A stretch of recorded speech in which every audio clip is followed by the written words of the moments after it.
I'm going to demonstrate the correct amount of free play in the clutch mechanism.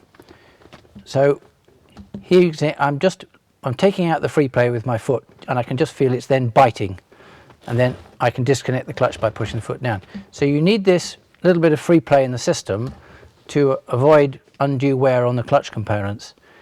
If there's too much play, you will find that your foot has to go all the way to the floor and it still might not disconnect, and you'll find that when you try and change gear you're graunching gears because the clutch isn't fully disengaging. The alternative is if it's too tight, you will either have the clutch slipping or you'll wear out the thrust bearing. So hence the right amount of clearance is important.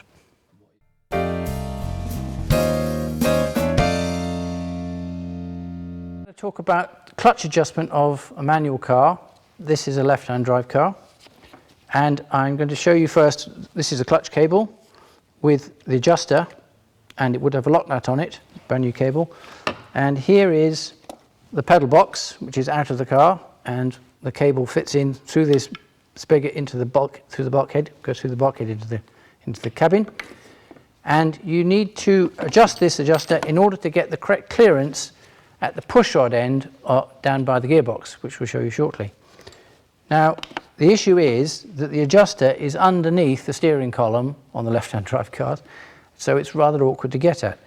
I can just about see it down there in between the sphere and the coil, and I've got a torch in there. And you'll need stubby spanners, 21mm. I'm now going to slacken off the lock nut on the clutch cable. And I'm only going to slacken off a little bit, like that.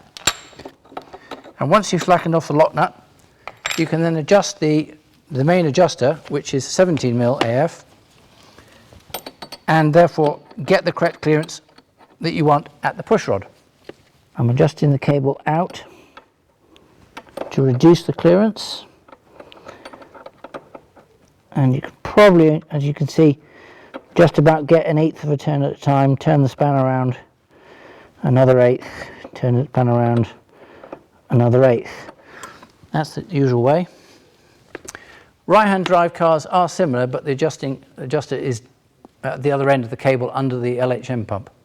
So the clearance you're adjusting is the end of the push rod to the gearbox casing, and it's behind the LHM pump down here. So I can just about see it, but you can't with that shot. So the clearance you're adjusting is the end of the push rod which to the gearbox casing, which needs to be between 3 and 4mm thick, wide should I say, and it's behind the LHM pump here. And in order to check the clearance you need a thick feeler gauge, which essentially is a file, provided it's between 3 and 4mm thick, and you can just about slip it down and see if it fits the gap. If the gap is too wide, then you need to adjust it, and if it's too narrow, then you need to go around and adjust the cable under the steering column as before. And adjusting it in, like once again, struggling to get the spanner on, one flat at a time,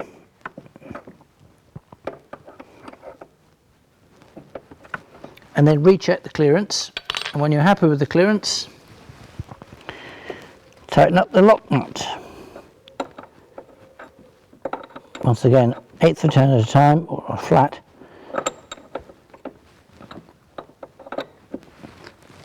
And there you are, that's it tightened up again, and recheck the clearance.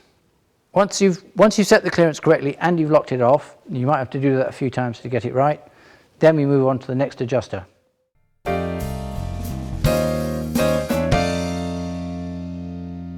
The clearance, which is at the end of the push rod, which is down there behind the pump, now you've set that correctly using the cable, we're now going to move on to adjusting the free play at the pedal using this nut at the end of the clutch fork. So the bit we're going to adjust is this bolt on the end of the clutch fork, and we're adjusting that to set to the right amount of free play at the pedal, which is linked to the bite point on the clutch. This one is already set, and if I can just about move the lever itself, and I can feel that the release bearing is touching the clutch. You need clearance here so that the bearing isn't constantly running on the clutch the whole time. and that's part of the reason why you need the free play at the pedal.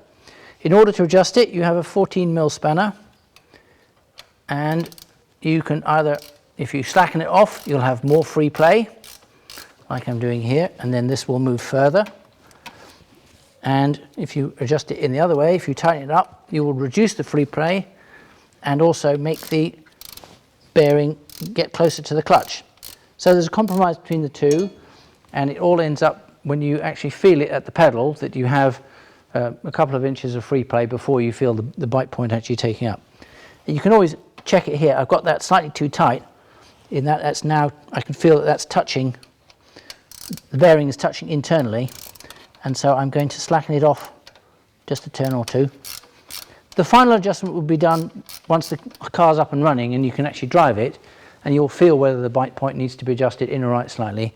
But once you've set all the other settings, this is the final one to do, the final tuning, if you like, to get it just right. This is the ultimate one. It's more about feel.